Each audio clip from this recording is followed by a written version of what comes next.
ஹரே கிருஷ்ணா. ஓம் நமோ பகவத்தே வாசுதேவாய. நாராயணம் நமஸ்கிருத்யம் நரம் சைவ நரோத்தமம் தேவீம் சரஸ்வதீம் யாசம் ததோ ஜெயம் உதீரயேத்.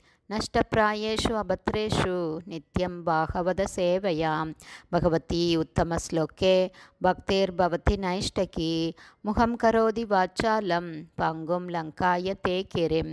யத்கிருபா தமகம் வந்தே ஸ்ரீகுரும் தீனதாரிணம் பரமானந்த மாதவம் ஸ்ரீ சைத்தன்ய ஈஸ்வரம். ஹரே கிருஷ்ணா. ஸ்ரீமத் பாகவதம் ஸ்கந்தம் 8 அத்தியாயம் 4 கஜேந்திரன் ஆன்மீக உலகிற்கு திரும்பிச் செல்லுதல் என்னும் தலைப்பில் பதங்கள் 11, 12. ஸ்ரீ சுக உவாச்ச ஏவம் ஸ்வத்வா கதோ அகஸ்த்யோ பகவான் நிர்பசானுக இந்திரத்யும்னோ அபிராஜர்ஷிர் திஷ்டம் தத் உபதாரயன். பதம் 12. ஆபன்ன கௌஞ்சரீம் யோனீம் ஆத்மஸ்மிருதி விநாசினீம் ஹரி அர்ச்சன அனுபாவேன யத்கஜத்வே அபி அனுஸ்மிருதி. Word by word meaning. Shri Shuka உவாச்ச. ஸ்ரீ சுகதேவ கோஸ்வாமி கூறினார். ஏவம் இவ்வாறு சபித்வா சபித்த பின் கத அந்த இடத்தை விட்டு அகன்றார் அகஸ்திய முனிவர். பகவான் மிகவும் சக்தி வாய்ந்த நிருப ராஜனே ஸ்வ அணுக அவரது சகாக்களுடன் இந்திரத்யும்ன மகாராஜா அபி கூட ராஜர்ஷி அவர் ஒரு ராஜ ரிஷி என்ற போதிலும் திஷ்டம் கடந்த கால கர்மங்களின் காரணத்தால் தத் அந்த சாபம் உபதாரையன் என்றெண்ணி ஆப்பென்ன பெற்றார். கௌஞ்சரீம் ஒரு யானையின், யோனீம் உயிரினத்தை, ஆத்மஸ்மிருதி ஒருவரது சொரூபத்தின் ஞாபகத்தை, விநாசினின் அழித்துவிடும், ஹரி முழுமுதற் கடவுள், அர்ச்சனா அனுபாவென வழிபட்ட காரணத்தால், அந்த கஜத்வே ஒரு யானையின் உடலில், அபி இருந்தாலும், அனுஸ்மிருதி அவரது கடந்த கால பக்தி தொண்டை நினைவு கொள்வதற்குரிய வாய்ப்பை. டிரான்ஸ்லேஷன். சுகதேவ கோஸ்வாமி தொடர்ந்து கூறினார். எனது அருமை ராஜனே, இவ்வாறாக அகஸ்திய முனிவர் இந்திரத்யும்ன மகாராஜனை சபித்த பின் அவர் தமது சீடர்களுடன் அந்த இடத்தை விட்டு அகன்றார்.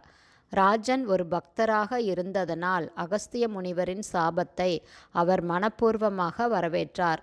ஏனெனில் அது முழுமுதற் கடவுளின் விருப்பமாகும்.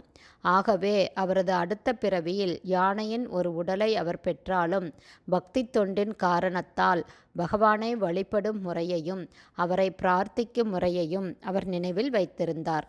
பர்பட் பை ஷில பிரபாத். ஜெய் ஷில பிரபாத். இது பகவானுடைய ஒரு பக்தரின் இணையற்ற வரமாகும், நிலையாகும். மகாராஜா சபிக்கப்பட்ட போதிலும் அந்த சாபத்தை அவர் மனப்பூர்வமாக வரவேற்றார். ஏனென்றால் பகவானின் விருப்பம் இல்லாமல் எதுவும் நிகழாது என்பதை எப்போதும் அவர் அறிந்திருந்தார்.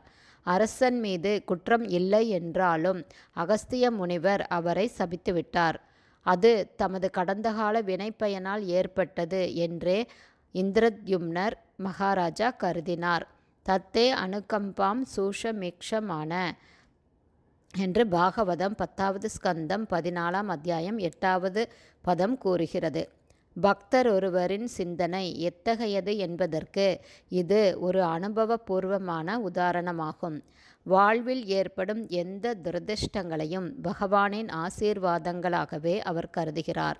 ஆகவே அத்தகைய துரதிர்ஷ்டங்களால் கலக்கம் அடைவதற்கு பதிலாக அவர் பக்தி தொண்டின் செயல்களை தொடர்ந்து நிறைவேற்றுகிறார். இதனால் கிருஷ்ணர் அவரை காத்து பரலோகமாகிய பகவானின் ஆன்மீக உலகிற்கு ஏற்றம் பெறுவதற்குரிய வாய்ப்பை அவருக்கு தருகிறார்.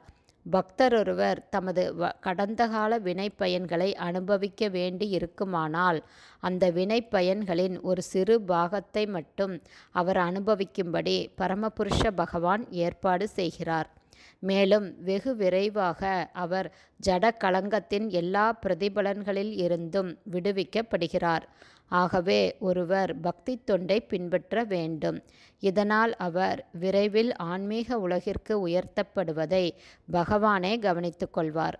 பக்தர் ஒருவர் துரதிர்ஷ்டமான சூழ்நிலைகளால் கலக்கம் அடைந்து விடாமல் அனைத்திற்கும் பகவானின் தயவையே எதிர்பார்த்து தமது வழக்கமான செயல் திட்டங்களை தொடர வேண்டும். இந்த பதத்திலுள்ள உபதாரையன் அல்லது என்று எண்ணி என்னும் சொல் மிகவும் குறிப்பிடத்தக்கதாகும். அது என்ன என்பதை பக்தர் ஒருவர் அறிவார் என்பதை இந்த சொல் குறிப்பிடுகிறது. பௌதீகமான பந்தப்பட்ட வாழ்வில் என்ன நடக்கிறது என்பதை அவர் அறிவார். ஹரே கிருஷ்ணா. ஸ்ரீமத் பாகவதம் ஸ்கந்தம் 8 அத்தியாயம் 4 கஜேந்திரன் ஆன்மீக உலகிற்கு திரும்பிச் செல்லுதல் என்னும் தலைப்பில் பதங்கள் 11, 12 ஸ்ரீல பக்திவேதாந்த சுவாமி பிரபுபாதாவின் விளக்க உரை இத்துடன் நிறைவடைந்தது. ஹரி போல்.